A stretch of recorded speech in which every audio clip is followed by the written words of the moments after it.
Criminal case में तो किसी भी मुलजिम को अरेस्ट और डिटेन किया जा सकता है, लेकिन जो सिविल सूट होता है, जो कि जमीन वगैरह के केसेस होते हैं, उन केसेस में भी पार्टी को अरेस्ट और डिटेन किया जा सकता है। तो यही आज का हमारा टॉपिक है, arrest and detention. The code of civil procedure 1908 section 55 arrest and detention. A judgment debtor may be arrested in execution of a degree at any hour and on any day, and shall as soon as practicable be brought before the court, which may make an order for his detention in prison to suffer simple imprisonment for a period not exceeding 1 year। तो basically section 55 ये बात कहती है, जब भी judgement debtor degree की execution नहीं करता तो कोर्ट किसी भी वक्त किसी भी दिन जजमेंट डेटर को अरेस्ट करने का ऑर्डर पास कर सकती है और जजमेंट डेटर को 1 ईयर तक इम्प्रिजमेंट दी जा सकती है। Provided firstly that for the purpose of making an arrest under this section, no dwelling house shall be entered after sunset and before sunrise। जब भी जजमेंट डेटर अपने घर में है तो इस वक्त सूरज ग्रूब होने के बाद या सूरज तुलू होने से पहले जजमेंट डेटर के घर के अंदर जाकर इससे अरेस्ट नहीं किया जाएगा, यानी कि जब अंधेरा हो जाएगा तो इस वक्त जजमेंट डेटर के घर के अंदर जाकर इससे अरेस्ट नहीं किया जा सकता। Provided secondly that no outer door of a dwelling house shall be broken open unless shall dwelling house is in the occupancy of the judgment debtor and he refuses or in any way prevents access thereto, but when the officer authorized to make the arrest has duly gained access to any dwelling house, he may break open the door of any room in which he has reason to believe the judgment debtor is to be found। जब भी कोई authorise officer judgement debtor को arrest करने के लिए जाता है तो उस वक्त इसके घर का दरवाजा नहीं तोड़ा जाएगा, लेकिन अगर जजमेंट डेटर इस घर के अंदर है और अथोराइज ऑफिसर को लगता है कि जजमेंट डेटर को अब भी अरेस्ट किया जा सकता है और जजमेंट डेटर रिफ्यूज करता है और उसे पता है कि घर के बाहर उसे अरेस्ट करने आए हैं लेकिन वो जानबूझकर बाहर नहीं आ रहा, तो अब अथोराइज ऑफिसर ये बात समझता है कि इस वक्त घर का दरवाजा तोड़कर जजमेंट डेटर को अरेस्ट किया जा सकता है और इसे पता है कि जजमेंट डेटर घर के अंदर ही है, तो अथोराइज ऑफिसर को ये पावर है कि वो घर का दरवाजा तोड़कर जजमेंट डेटर को अरेस्ट कर सकता है। Provided thirdly that if the room is in the actual occupancy of a woman who is not the judgment debtor and who according to the customs of the country does not appear in public, the officer authorized to make the arrest shall give notice to her that she is at liberty to withdraw, and after allowing a reasonable time for her to withdraw and giving her reasonable facility for withdrawing, may enter the room for the purpose of making the arrest। कोई भी room जो कि किसी women के कब्जे में है और वो वुमेन जजमेंट डेटर नहीं है और उस कंट्री की कस्टम ये है कि किसी भी औरत को ऐसे पब्लिक में नहीं लाया जाता, तो अब जो अथोराइज ऑफिसर होगा वो जजमेंट डेटर को अरेस्ट करने के लिए इस वुमेन को नोटिस देगा और रिजनेबल टाइम देगा कि वो ये जगह छोड़ दे ताकि जजमेंट डेटर को रूम के अंदर आकर अरेस्ट किया जा सके। नोटिस और रिजनेबल टाइम देने के बाद फिर अथोराइज ऑफिसर इस रूम के अंदर जाकर जजमेंट डेटर को अरेस्ट कर सकता है।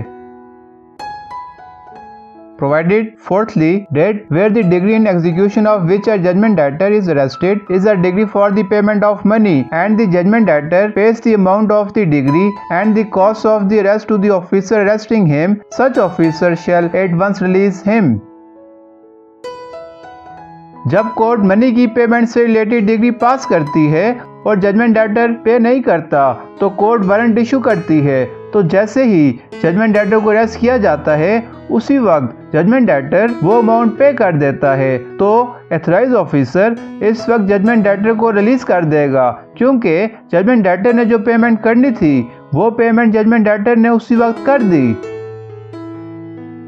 Section 55 subsection 2 The provincial government may by notification in the official gazette declared that any person or class of persons whose arrest might be attended with danger or inconvenience to the public shall not be liable to arrest in execution of a degree otherwise than in accordance with such procedure as may be prescribed by the provincial government in this behalf।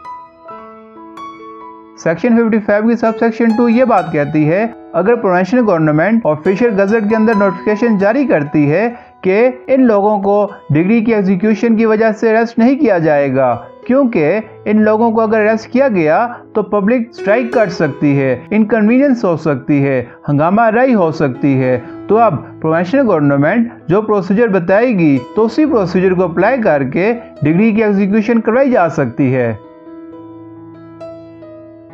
Section 55, subsection 3. A judgment debtor detained in prison under subsection 1 shall not merely by reason of undergoing such imprisonment be discharged from his liability under the degree, but he shall not be liable to be rearrested under the degree in execution of which he was so detained in prison.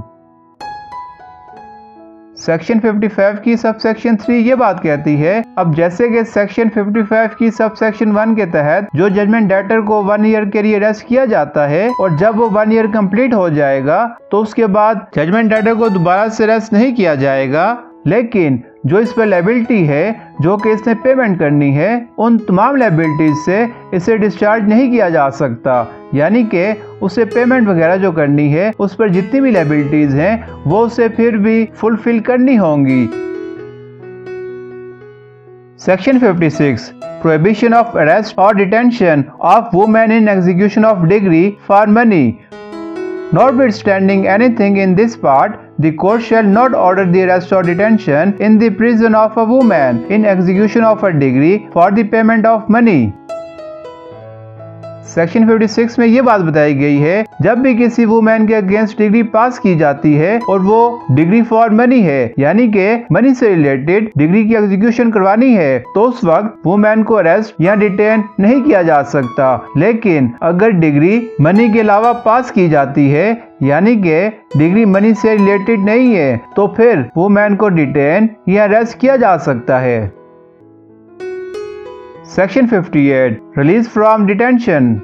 Every person detained in prison in execution of a degree shall be released from such detention before the expiry of the period of detention if section 58 ये बात कहती है, कोई भी बंदा है और इसे अगर डिग्री की एग्जीक्यूशन करने के लिए अरेस्ट किया है तो इसको डिटेन करने का जो टाइम पीरियड है वो खत्म होने से पहले रिलीज किया जा सकता है, यानी कि जो 1 ईयर के लिए डिटेन किया जाता है तो 1 ईयर कंप्लीट होने से पहले इस बंदे को रिलीज किया जा सकता है। तो कौन कौन से ग्राउंड्स हैं जिनकी वजह से किसी भी बंदे को वो टाइम पीरियड खत्म होने से पहले रिलीज किया जाएगा? ए The amount mentioned in the warrant for his detention is paid to the officer in charge of the prison, और सेक्शन 58 की क्लॉज है ये बात कहती है कि अगर कोई भी बंदा ऑफिसर इंचार्ज को पेमेंट कर देता है और जो अमाउंट वारंट में लिखी गई है तो जैसे ही वो बंदा पेमेंट कर देगा तो इसको रिलीज कर दिया जाएगा। Clause be the degree against him is otherwise fully satisfied, और सेक्शन 58 की क्लॉज भी ये बात कहती है, अगर कोई बंदा किसी भी तरह से डिग्री फुली सेटिस्फाई कर दे, यानी कि जो प्रॉपर्टी है डिग्री की एग्जीक्यूशन के लिए वो दे दे, या कोई भी और चीज है किसी भी और तरह से कोई भी चीज दे के डिग्री की एग्जीक्यूशन करनी है और फाइनली वो डिग्री एग्जीक्यूट हो गई, तो उस वक्त भी उस बंदे को रिलीज किया जाएगा। Clause C the person on whose application he has been detain so request provided that he shall not be released from such detention without the order of the court. जिस बंदे ने जजमेंट डेटर को degree की execution की वजह से arrest करवाया है, तो अब अगर वो बंदा एप्लीकेशन देगा और कोर्ट से रिक्वेस्ट करेगा कि इस बंदे को रिलीज कर दिया जाए, तो कोर्ट फिर इस बंदे को रिलीज कर सकती है। और जब भी किसी बंदे को डिग्री की एग्जीक्यूशन की वजह से अरेस्ट किया जाता है तो उस वक्त उस बंदे को कोर्ट के ऑर्डर के बगैर रिलीज नहीं किया जा सकता। तो दोस्तों, अरेस्ट एंड डिटेंशन के टॉपिक को अपने फ्रेंड्स के साथ शेयर करें ताकि वो भी इजीली समझ सकें कि किस तरह से डिग्री की एग्जीक्यूशन के लिए किसी भी बंदे को अरेस्ट किया जा सकता है। और हमारा चैनल सब्सक्राइब कीजिए और बेल आइकन को प्रेस करें ताकि आपको हमारी आने वाली नई वीडियो का नोटिफिकेशन आ जाए। और अगर आप लॉ से रिलेटेड किसी भी तरह का कोई भी क्वेश्चन या किसी भी किस्म की कोई हेल्प चाहते हैं तो आप हमें कमेंट्स या मेल कर सकते हैं। And at last, thank you for watching.